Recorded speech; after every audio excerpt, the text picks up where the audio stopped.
Sveiki, dažnas jūsų klausimas, kuo skiriasi dar MOVA 6 arų ir 10 arų apimties.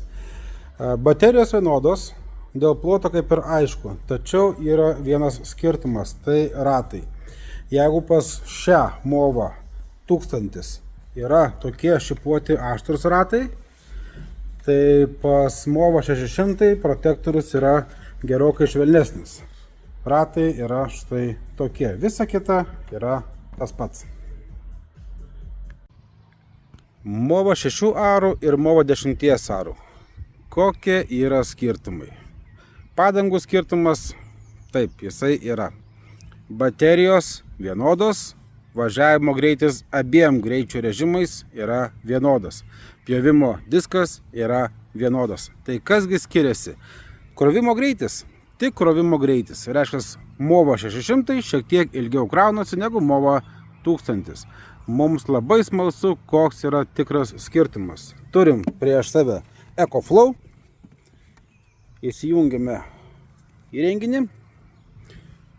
Pakrautas. Pasijungiam maitinimą. Įjungiame.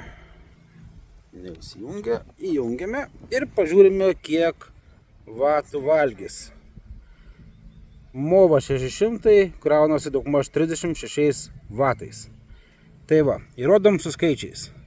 Kraunasi 2 kart greičiau šitas modeliukas, todėl robotas pjaudamas pas jūs veja, tiesiog greičiau pasikraus. Visa kita yra vienoda.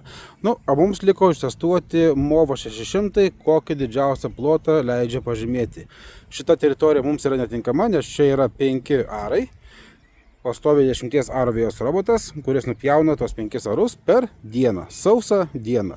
Pradeda dirbti be rasos, baigia irgi be rasos. Skirtumas labai mažas. Taip kad jeigu jūs planuojate pirkti, neva jis yra galingesnis 10 arų, tai yra klaida.